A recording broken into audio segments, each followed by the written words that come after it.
Hello' ছাত্ৰ ছাত্ৰীসকল, তোমালোকৰ কাৰণে আকৌ এটা নতুন ভিডিঅ' লৈ আছোঁ। ক্লাছ 8ৰ অসমীয়া লেচন 5ৰ সকলো পাঠভিত্তিক ইম্পৰ্টেণ্ট কুৱেশ্যন আনচাৰ আলোচনা কৰিম। তোমালোকে ভিডিঅ'টো শেষলৈকে চাবা। ভিডিঅ'টো যদি ভাল লাগে তেন্তে ভিডিঅ'টোত এটা লাইক কৰি দিবা। ভিডিঅ'টো প্ৰথমবাৰৰ কাৰণে চালে চেনেলটো ছাবস্ক্ৰাইব কৰি দিবা। এতিয়া আহক আমি ভিডিঅ'টো আৰম্ভ কৰোঁ। এক উত্তৰ লিখা। ক বক্থ প্ৰহল্লাদ নাটিকাখনৰ মুখ্য চৰিত্ৰকেইটাৰ নাম লিখা। উত্তৰ বক্ত প্ৰহল্লাদ নাটিকাখনৰ মুখ্য চৰিত্ৰকেইটাৰ নাম হ'ল ১ নম্বৰ হৰি, ত্ৰিজগতৰ ত্ৰাণকৰ্তা, ভক্তবৃন্দৰ উপস্যা দেৱতা। ২ হিৰণ্যকশিপু, দৈত্যৰাজ, হৰিৰ চিৰবৈৰী। ৩ প্ৰহল্লাদ, হিৰণ্যকশিপুৰ পুত্ৰ, ভগৱানৰ একান্ত ভক্ত। ৪ সন্দামৰ্ক, দৈত্যগুৰু। ৫ মহাৰাণী, হিৰণ্যকশিপুৰ পত্নী, দৈত্য ৰাণী। খ নাটিকাখনি কেইটা দৃশ্যত বিভক্ত? উত্তৰ নাটিকাখনি ৫টা দৃশ্যত বিভক্ত। গ প্ৰহল্লাদৰ পিতৃৰ নাম কি? উত্তৰ প্ৰহল্লাদৰ পিতৃৰ নাম হিৰণ্যকশিপু। গ হিৰণ্যকশিপুৰ ভাতৃৰ নাম কি আছিল? উত্তৰ হিৰণ্যকশিপুৰ ভাতৃৰ নাম আছিল হিৰণ্যাক্ষ। ঙ হৰিৰ প্ৰতি প্ৰহল্লাদৰ কেনেকুৱা ভক্তি আছিল?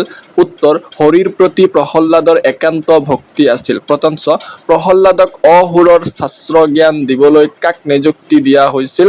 উত্তৰ প্ৰহল্লাদক অসুৰৰ শাস্ত্ৰ জ্ঞান দিবলৈ দৈত্য গুৰু শুক্ৰাচাৰ্যৰ ২ পুত্ৰ সন্দ আৰু মৰ্কক নিয়োগ কৰিছিল। দ্বিতীয় ত্ৰিজগতৰ প্ৰতি বুলি প্ৰহল্লাদে কাক কৈছিল? উত্তৰ ত্ৰিজগতৰ প্ৰতি বুলি প্ৰহল্লাদে হৰি অৰ্থাৎ ভগৱানক বিষ্ণুক কৈছিল। বৰকাৰ্য স্ফটিক স্তম্ভটোৰ পৰা ওলাই অহা আধা মানুহ আধা সিংহৰ ৰূপটোৰ নাম কি? উত্তৰ স্ফটিক স্তম্ভটোৰ পৰা ওলাই অহা আধা মানুহ আধা সিংহটোৰ নাম নৰসিংহ। য অসুৰৰ শাস্ত্ৰখনৰ নাম কি? উত্তৰ অসুৰৰ শাস্ত্ৰখনৰ নাম বামানয় শাস্ত্ৰ। ২ উত্তৰ লিখা। ক কি ভাৱত তন্ময় হৈ আছা প্ৰহল্লাদ? তোমাৰ কাষত আহি মই ৰৈছোহি, তুমি গমেই পোৱা নাইনে? এই কথাষাৰ প্ৰহল্লাদক কোনে কৈছিল? সেই সময়ত প্ৰহল্লাদ কি ভাৱত তন্ময় হৈ আছিল? উত্তৰ এই কথাষাৰ প্ৰহল্লাদৰ জ্যেষ্ঠ ভাতৃয়ে প্ৰহল্লাদক কৈছিল। সেই সময়ত প্ৰহল্লাদ এই সুন্দৰ প্ৰকৃতিৰ সৃষ্টিকৰ্তা হৰিৰ মহিমাৰ ভাৱত তন্ময় হৈ আছিল। খ স্ফটিক স্তম্ভ ভাঙি প্ৰভু নৰসিংহই ওলাই আহি কি কৰিছিল? তেওঁৰ গৰ্জনত দৈত্য শৱৰ কেনে অৱস্থা হৈছিল? উত্তৰ স্ফটিক স্তম্ভ ভাঙি প্ৰভু নৰসিংহই ওলাই আহি হিৰণ্যকশিপুক সামান্য এক পতংগৰ দৰে ভত ধৰি উৰুত বহুৱাই নখেৰে বিদাৰি ভত কৰি পেলালে। তেওঁৰ গৰ্জনত সকলো দৈত্য ভয়ত কম্পমান হৈছিল। ৩ চমুকৈ লিখা।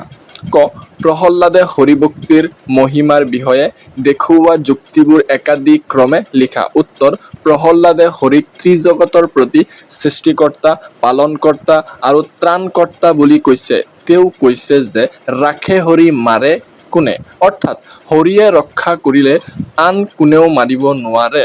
হৰি হ'ল সকলোৰে প্ৰভু। এই ধৰিত্ৰীৰ আকাশ বতাহ বায়ু পানী সকলোৰে পিতা হৰি সুপ্ত হৈ আছে। হৰি নোহোৱা ঠাই নাই। খ বামানয় শাস্ত্ৰ জ্ঞান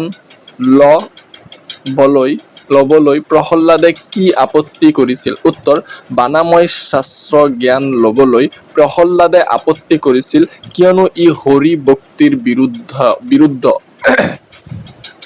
আৰু প্ৰহল্লাদে পৰম পিতাৰ শ্ৰী চৰণত শৰণ লৈছিল।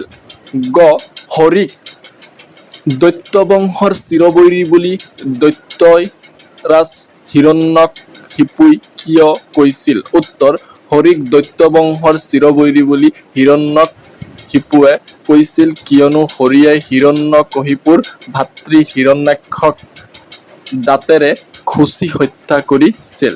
গহ পিতৃক ক্ষমা কৰি দিবলৈ প্ৰহ্লাদে নৰসিংহ ৰূপী হৰিক কি বুলি কাকুতি কৰিছিল?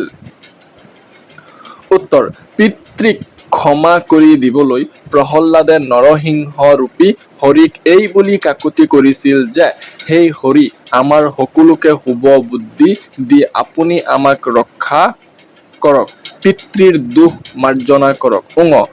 সন্দামৰ্কই প্ৰহ্লাদক বানানৈ শাস্ত্ৰজ্ঞান দিবলৈ কি কি বুজনি দিছিল? উত্তৰ: সন্দামৰ্কই প্ৰহ্লাদক বামানৈ শাস্ত্ৰজ্ঞান দিবলৈ এইদৰে বুজনি দিছিল যে, ৰাজকুমাৰ প্ৰহ্লাদৰ কণ্ঠত হৰি নামে শোভা নাপায়। প্ৰহ্লাদ হ'ল দৈত্য বংশৰ পুত্ৰ। হৰি নাম লোৱাটো প্ৰহ্লাদৰ বাবে উচিত হোৱা নাই। সেয়েহে সন্দামৰ্কই প্ৰহ্লাদক বামানৈ শাস্ত্ৰ পঢ়িবলৈ বুজনি দিছিল। প্ৰশ্ন: প্ৰহ্লাদে গুৰুদ্বয়ৰ বুজনি কিয় মানি লোৱা নাছিল? উত্তৰ: প্ৰহ্লাদে গুৰুদ্বয়ৰ বুজনি মানি লোৱা নাছিল কাৰণ বামানৈ শাস্ত্ৰ হৰিভক্তিৰ বিৰুদ্ধ আৰু প্ৰহ্লাদে পৰম পিতাৰ শ্ৰীচৰণত শৰণ লৈছিল। ৪ নম্বৰ, ব্যাখ্যা কৰা। ভাৰতীয় ভক্তিধাৰাৰ ঐতিহ্যত প্ৰহ্লাদৰ কাহিনী হ'ল এক গৌৰৱময় সংযোজন। উত্তৰ: ভাৰতীয় ভক্তি সাহিত্যৰ ইতিহাসত প্ৰহ্লাদ এক উল্লেখযোগ্য নাম। নিজ পিতৃৰ কঠোৰ বাধা নিষেধক যুক্তিৰে আওকাণ কৰি প্ৰহ্লাদে সৰ্বদা সত্য আৰু ন্যায়ৰ সপক্ষে থিয় দি পৰমজনাৰ মাহাত্ম্য শ্ৰৱণ কীৰ্তন কৰিছিল। শাৰীৰিক বা মানসিক সকলো নিৰ্যাতন হেলাৰঙে মূৰ পাতি লোৱা প্ৰহ্লাদ হ'ল নিষ্ঠাৰ প্ৰতীক আৰু বিনয়ৰ প্ৰতিমূৰ্তি। শুদ্ধ আৰু চিৰন্তন সত্যৰ মূল্যবোধত বিশ্বাসী প্ৰহ্লাদে দেউতাকৰ অন্যায় আদেশ নম্ৰভাৱে প্ৰত্যাখ্যান কৰি আত্মবিশ্বাসৰ পথত অগ্ৰসৰ লৈছিল। ভাৰতীয় ভক্তিধাৰাৰ ঐতিহ্যত প্ৰহ্লাদৰ কাহিনী হ'ল এক গৌৰৱময় সংযোজন। ৫. মোৰ বিনাশ হা হা হা। ভূত কৰো কাৰো জ্ঞাত নহয় যে মোক মানুহ অথবা জন্তুৱে বধ কৰিব নোৱাৰে। আনহাতে মোৰ মৃত্যু দিনৰ ভাগতো নহয় আৰু ৰাতিও নহয়। সেয়েহে মই নিশ্চিত সহজে নহয় মোৰ বিনাশ। এই সংলাপটো কোনে কাক কৈছে লিখা। উত্তৰ: এই সংলাপটো হিৰণ্যকশিপুৱে প্ৰহ্লাদক কৈছে। ৬. ওপৰৰ সমাসযুক্ত বাক্যসমূহ তালিকাত উল্লেখ কৰা মতে লিখা।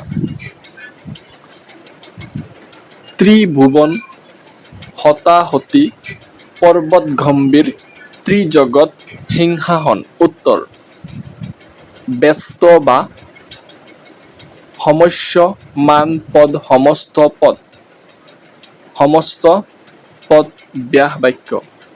তিনি ভুৱনৰ সমাহাৰ সমস্ত পদ হ'ব এইটো ত্ৰিভুৱন। ব্যাস বাক্য তিনি ভুৱনৰ সমাহাৰ।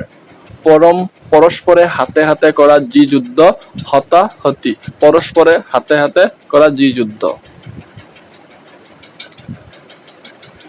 পৰ্বতৰ নিচিনা গম্ভীৰ পৰ্বতৰ নিচিনা গম্ভীৰ। তিনি জগতৰ সমাহাৰ ত্ৰিজগৎ তিনি জগতৰ সমাহাৰ। সিংহ খচিত সিংহাসন সিংহ খচিত আসন। ৭. এটা শব্দত প্ৰকাশ কৰি লিখা। উত্তৰ: যাৰ সাহস আছে সাহসী। খ. যি ঈশ্বৰক বিশ্বাস কৰে আস্তিক। গ. যি বিষ্ণুক উপাসনা কৰে বৈষ্ণৱ। গ. একে মাকৰ সন্তান সহোদৰ। ঙ. যি সঁচা কথা কয় সত্যবাদী পঞ্চ। যাক দেখা নাযায় অদৃশ্যমান। ৮. বাক্য ৰচনা কৰা। উত্তৰ: চিৰবৈৰী হিৰণ্যকশিপু আৰু ভগৱান বিষ্ণু চিৰবৈৰী আছিল। হিংসা দেহ দেৱতা আৰু অসুৰ বিলাকৰ মাজৰ হিংসা দেহ সদায় দেখা যায়। আকাশ পাতাল আবিৰ্ভূত নৰসিংহৰ তৰ্জন গৰ্জনত আকাশ পাতাল কম্পমান হৈ উঠিছিল। গৰিমা বিষ্ণু ভক্তিৰ গৰিমাই প্ৰহ্লাদক সকলো বিপদৰ পৰা ৰক্ষা কৰিছিল। চালে চকুৰোৱা। পদুম ফুলবোৰ ফুলাত পুখুৰীটো চালে চকুৰোৱা হৈ পৰিছে। শয়নে সপোনে। প্ৰহ্লাদে শয়নে সপোনে হৰিকে স্মৰণ কৰিছিল। ৯. চমু উত্তৰ দিয়া। ক. সন্দামৰ্কৰ পিতৃৰ নাম কি? উত্তৰ: সন্দামৰ্কৰ পিতৃৰ নাম দৈত্য আৰু শুক্ৰাচাৰ্য। খ. বিষ্ণুৱে প্ৰধানকৈ কেইটা অৱতাৰ ধাৰণ কৰিছিল? উত্তৰ: বিষ্ণুৱে প্ৰধানকৈ 10টা অৱতাৰ ধাৰণ কৰিছিল। গ. বিষ্ণুৰ চতুৰ্থ অৱতাৰটো কি? উত্তৰ: বিষ্ণুৰ চতুৰ্থ অৱতাৰটো নৰসিংহ। গ.